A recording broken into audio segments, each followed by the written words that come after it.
Everybody, it's Stan. This is my third video on symptoms. So I'll just pick up where I left off. Night sweats is a pretty common symptom. I would wake up sometimes like in a pool of water. That's how bad I was sweating. Some people have told me it's connected to our liver. I'll just make a general comment while I'm talking about it. You know, the liver is like your main detox organ, so it plays a super huge role in being able to combat the toxins that we are faced with every day. And you get a lot of weird symptoms related to when your liver's not working right. I mean, you can do like a whole video and study just on that.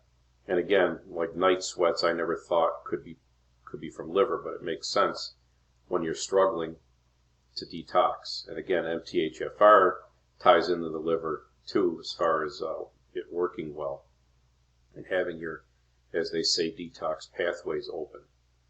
So that's one. Being bedridden. Some people do get this sick. Some people get where they can barely get out of bed in the morning. You know, your adrenaline is so affected with fatigue, adrenal fatigue. You just have no get up and go in the morning. I had that for dozens of years. You don't want to get to this point. Generally speaking, I would say, you know, you get to that point when you've ignored all these symptoms for so many years, maybe 10, maybe 15 years, and because you didn't realize it was heavy metals, and those metals just kept taking a toll on you, wearing you down to the point where now you got some disease. At least you've been diagnosed with a disease. You know, you ache so much you can't move, you know, that kind of stuff. So you don't want to get to this point. Inability to function throughout the day. You know, you get to the point where, you know, you're barely making it through 3, 4, 6 hours of work, whatever. Eventually some people get where they can't work, which I already mentioned. High blood pressure. I had high blood pressure at times. I had low blood pressure at times. I had every possible blood pressure issue you could think of in the meantime. Thiol intolerance can cause your blood pressure to swing. You could react really bad when you're eating thiol-based foods and you don't realize that you're intolerant. It causes really bad redistribution of the metals, and the reaction can be like your blood pressure goes sky high, your pulse is rapidly racing, you're short of breath, you know, all those kinds of symptoms. Several times, at least one time, I went to the ER. I thought I didn't know what was wrong with me. And of course, when you go to the ER, they don't know what's wrong with you either. They don't look for metals, and if you tell them about all this, they don't understand because they haven't been trained in what to do about it. If you ever get really, really bad, just a quick tip. I'm aware that like high-dose vitamin C or IV vitamin C is what people can get when they're really, really acutely toxic or having exposure. So keep that in mind.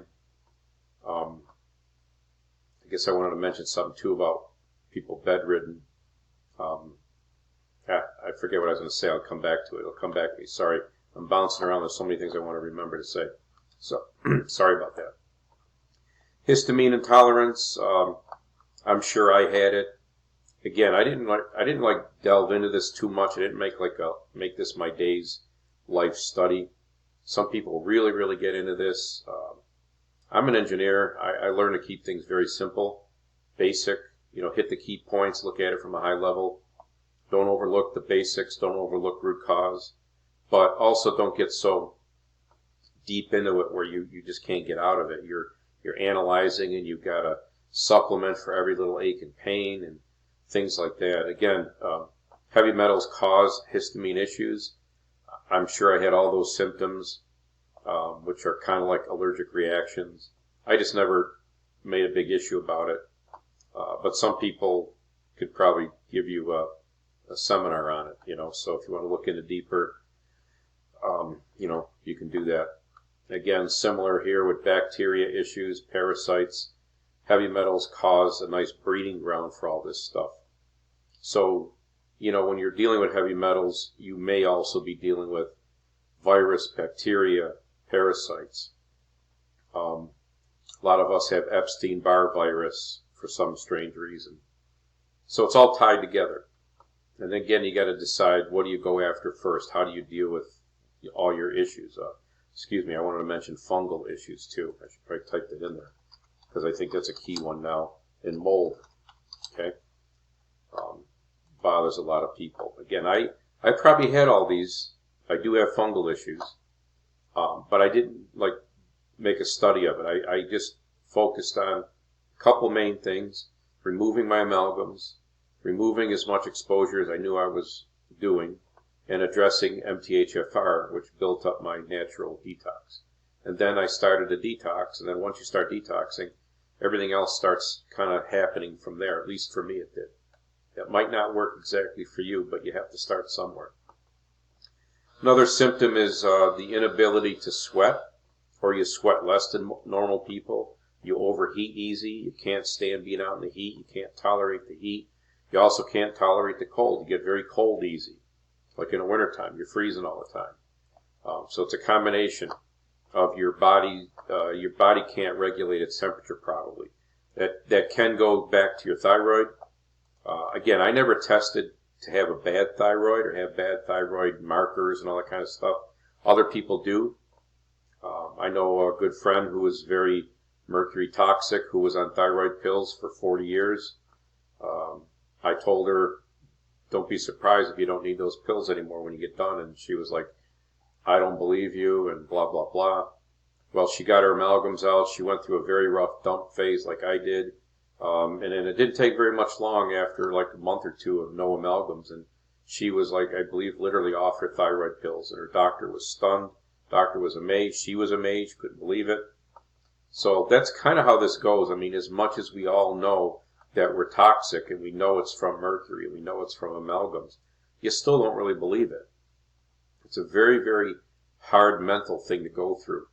I'll be honest, I've been feeling great for about 3-4 years now. I've been without amalgams for about 5 years, and to this day, when I think about it, I just shake my head and go, I can't believe that I went through that, and I'm still dealing with long-term issues maybe from it. My kidneys aren't the greatest, and I got some digestive long-term, in my opinion, I call it damage from all this stuff. Okay, but everything else, all these symptoms I'm reading to you here, I've had just about all of them, all gone. Dyslexic, yeah, I'm sure I was dyslexic. I reversed things all the time, and it would come and go. Like some days I was more dyslexic than other days.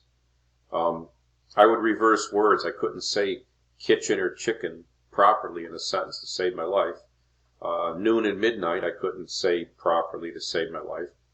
A lot of people in different groups that I've been in through the years, somebody would post a comment, hey, list your most crazy thing you've done being toxic. And everybody had a whole variety of crazy things that they would do. I think later on I mentioned one where, no matter how many times I left my house, and I would be thinking so hard as I was going out the door, don't lock yourself out, don't lock yourself out.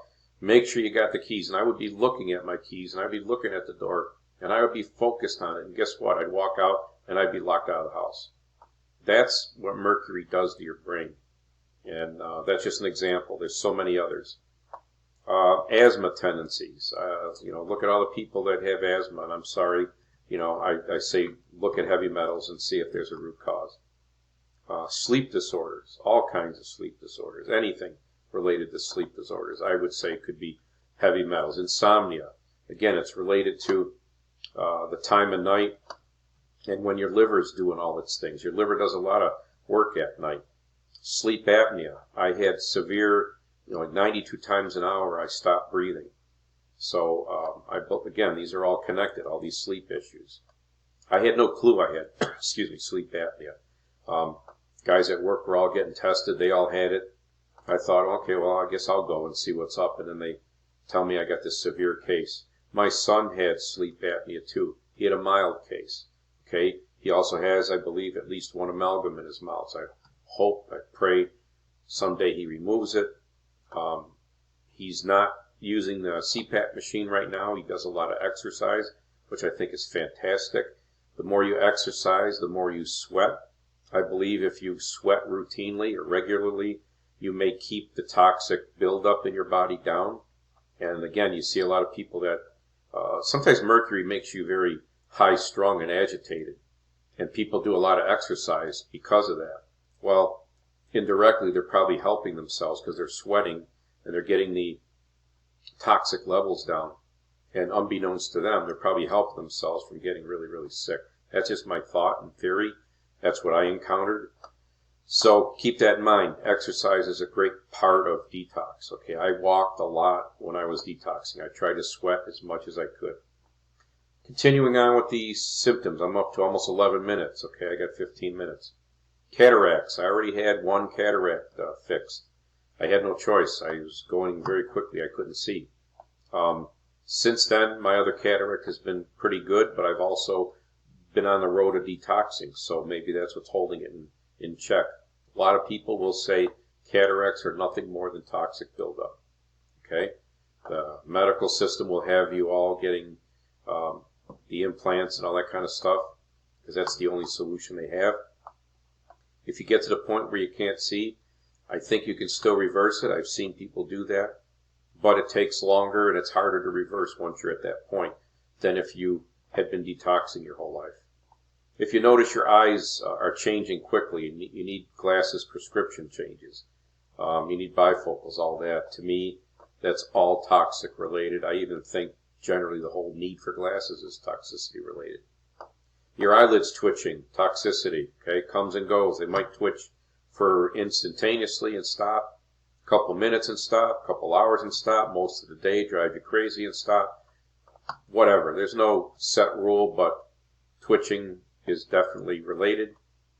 I already mentioned bedridden. You might see duplicates in here. I had a hard time keeping track, trying to collect all my symptoms and do 2 or 3 videos once and for all and catch all these.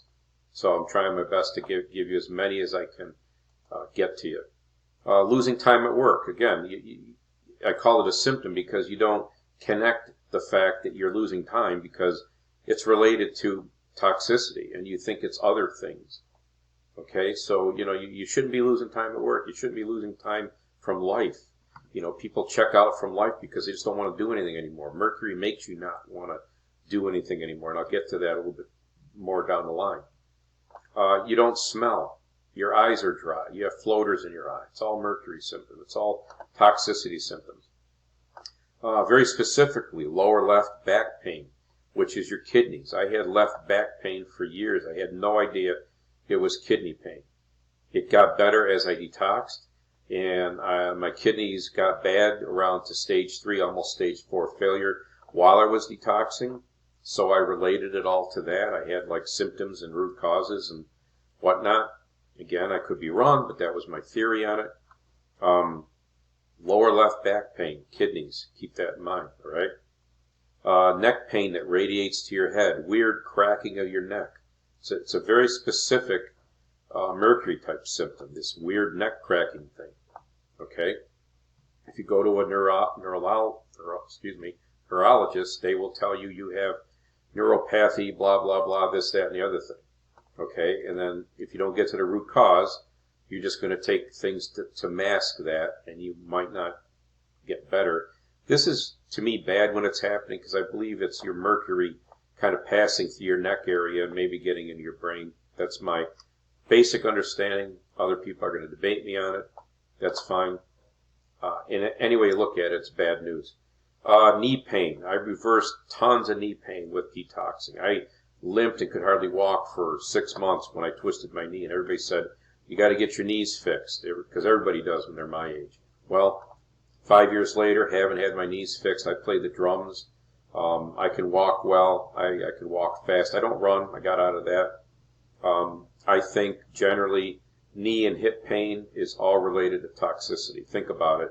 Why do we all have to have hips replaced, knees replaced?